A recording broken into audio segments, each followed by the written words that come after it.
We are extremely elated to have in this inaugural session today Professor Geshe N Samten, Vice Chancellor, Central Institute of Tibetan Studies, deemed to be university, as the president of the function. A person par excellence, a noble soul, a humble, religious, pious and positive person. Professor Samten is educated both in modern system as well as in the Buddhist and Tibetan studies in the monastic mode. He has scores of papers in various learned anthologies published in India and abroad. Professor Samten is instrumental in promoting Buddhist studies in India. He strongly advocates to make education system instrumental in transforming the students through inculcation of values along with development of skills in various fields. Professor Geshe N Samten has been decorated with Padma Shri Award by the President of India in recognition of his distinguished services in the field of education and literature. Sir, we seek your blessings today as well.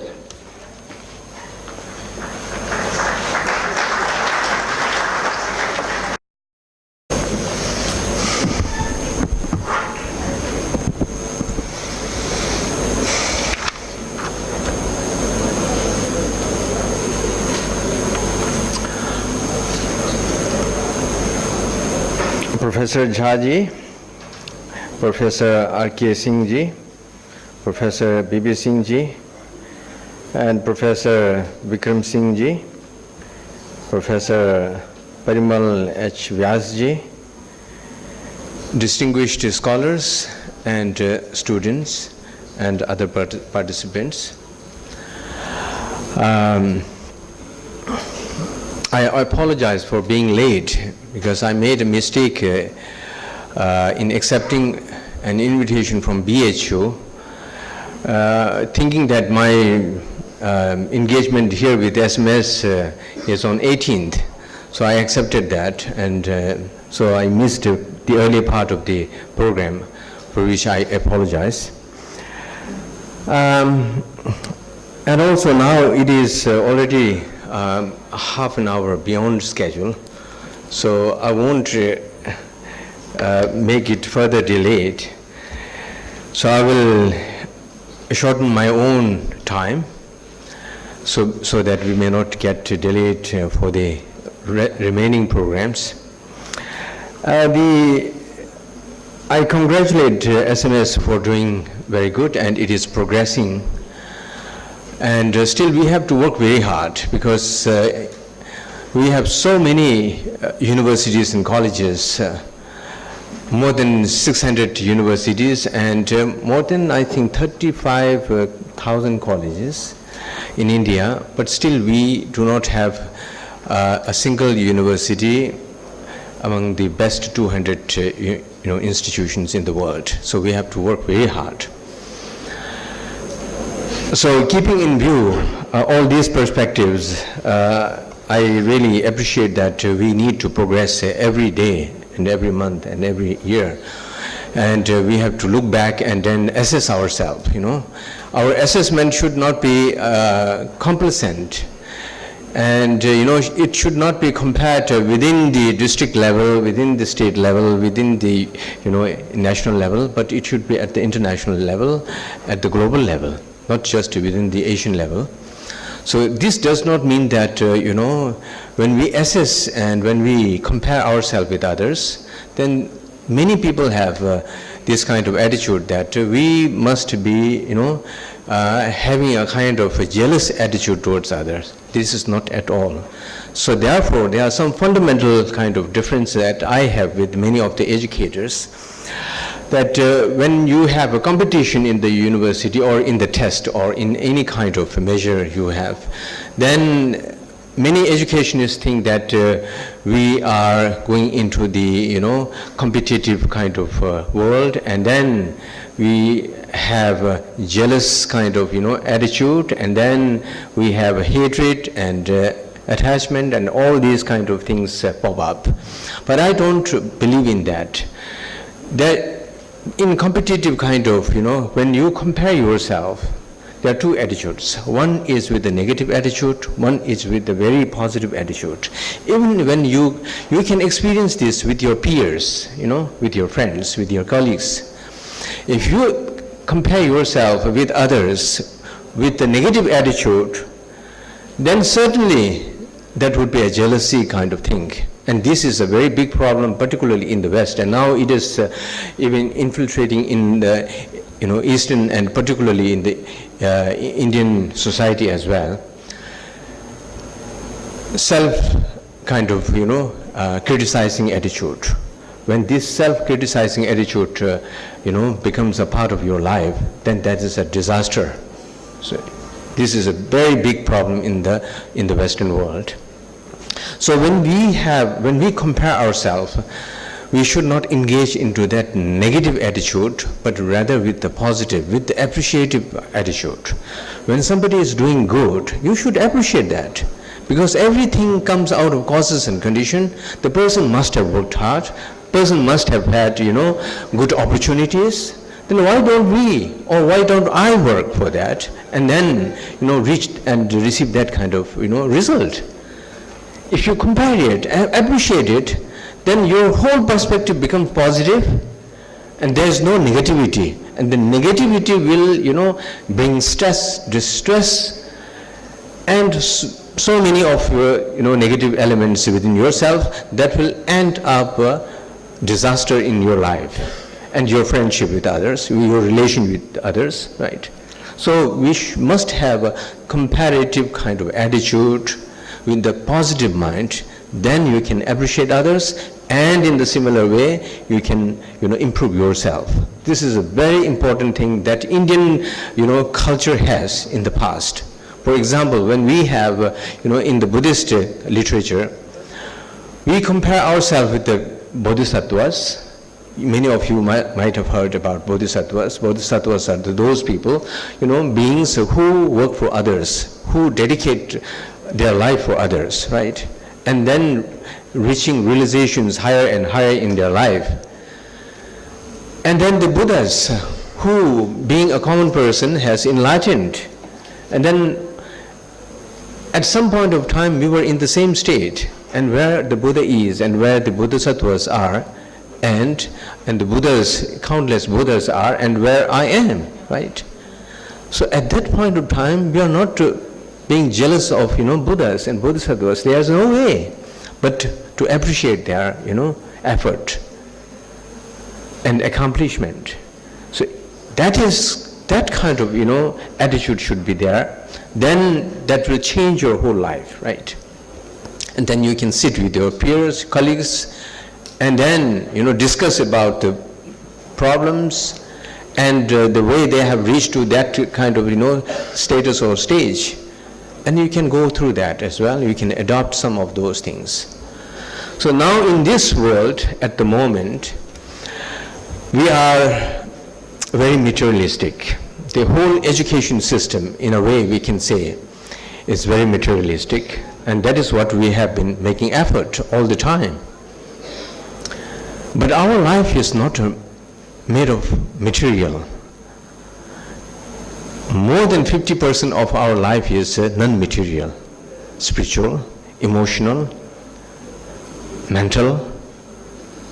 But we have focused too much on material that we have started ignoring the non-material world, which is the essential part of our life. And that is why we are facing problem at the global level, right? At the global level. Everywhere, in every country, in every community, even to some extent we can say in every family, right? Because we have ignored that part. We thought of having, saying that if we have the material achievement, if we have the material advancement, then we should be fine. Let us take, for example, a person who has made, tremendous achievement materialistically and has all the kind of, facilities in terms of fame, in terms of wealth, in terms of, other material kind of facilities, friends and things like that. But there are many people, billionaires and billionaires, many top world wealthy, people, tycoons, who are taking depression pills and cannot sleep in the night and being in a very stressful state, right? This is because they have not been able to control their mind, manage their mind. So in managing managing ourselves, that is the first and foremost important thing. Manage yourself, then you can manage others. This management of our mind is extremely important.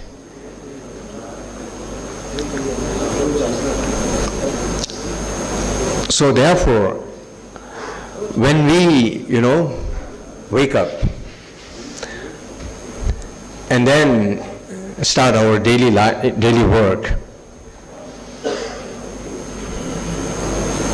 then just you assess yourself and then observe yourself how much of the material world you engage with, and then how much of them are dependent on your mental attitude, right? The way you perceive things depends a lot on how you reflect on your life and life of others. How you see. 10 people, here we might have here around 200, 300 people. We may see a same situation. We may have different reflections, different reactions. Why is that? This is because of our mental attitude, our perception. The way we perceive things, the way we perceive others, the way we perceive ourselves matters how you behave with others, how you maintain relationship with others. The problem that we have is all dependent on relation we have, which is again dependent on your behavior, which in turn is dependent on your attitude, which is basically your emotions. And we forget how to manage emotions. And Professor Vyas was talking about IQ and EQ. These days, earlier IQ used to be the criterion for recruiting people at the government level or at the corporate level. But now it has changed, drastically changed. In many of the companies, particularly in the United States and European countries and Japan and Australia, the parameter is there should be equal kind of status or level of IQ and EQ. Why EQ has become so important? This is the most important and most difficult thing to acquire. People need good person, you need a good colleague, you need good manager, you need good administrator, right? You need good leader. So where from this leadership comes now? Leadership comes from intelligence, EQ as well as IQ as well as EQ. And in some of the organizations, in the leading organizations in the world, they have even said that 30% of IQ is sufficient, 70 EQ is necessary. If the person has 70% of EQ, then he can manage. That is the leadership. If he has a good leadership, then he can manage the essence of innovativeness, judging the requirement of things on time, on location, based on a necessity, and that can be sustainable, right? So if the person has these qualities, then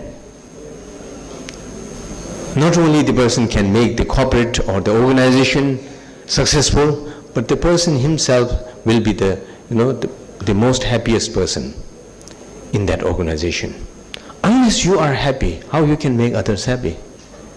And you are supposed to make a healthy, productive the organization. For that we need to be emotionally strong, with intelligence, with the intelligence of understanding the reality. Understanding the reality is the foremost foundation of having a good emotional intelligence. These are not something that Harvard University has developed. These are not something that Stanford and Oxford universities have developed. These were developed in Indian ancient universities, Nalanda, Vikramashila, Takshashila, and those places, which are still valued, highly valued, and being studied in Stanford, in and in Harvard University, and the place where the university where Clinton studied. Where is that? I'm just blocking the name. That is also in Massachusetts and Oxford, of course. They are studying these. The theories which are developed in those monastic universities, and still which are not only preserved in terms of theory but also being practiced. We have so many practitioners, and now they are studying these theories. They are discussing these matters with the practitioners and the scholars, and so many hundreds of articles are published in the best journals of neuroscience, psychology, and cognitive science, proving that EQ, if you have a good person, a kind and compassionate person, understanding person, and a person who can understand the reality of the situation, then he or she can run the organization far more better than anyone else. And his or her relationship with others, maintaining the relationship in the society can be far better. This is what we need, either at the institutional level or at the state level or at the global level, national level, global level. We need to have a good relation, harmonious relation, which can bring harmony in society. After all, we need harmony and happiness, right? We are all running after harmony and happiness. So therefore, I think, not taking much time, we must emphasize on management of our mind, because in Indian tradition, we have a very strong tradition of studying mind systems, science of mind, and training of mind, which we are now ignoring and forgetting.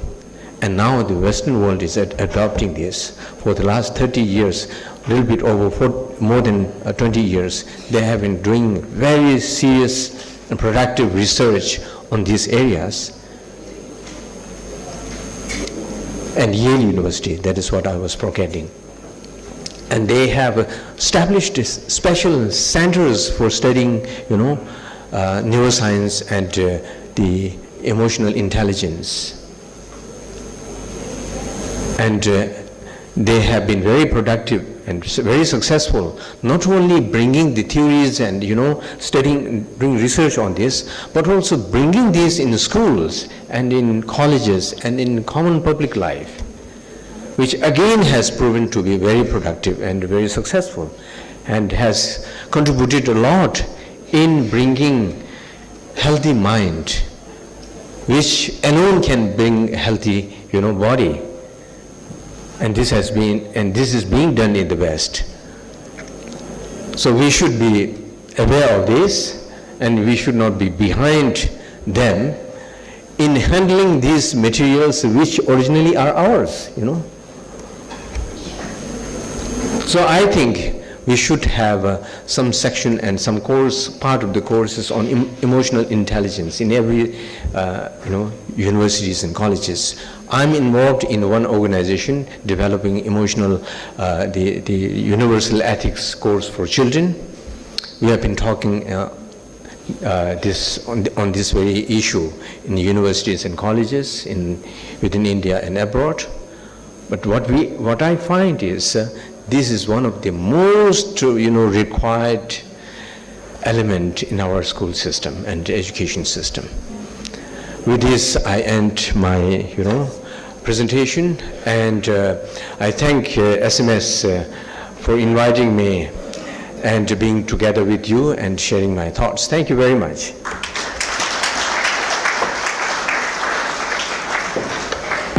Heartfelt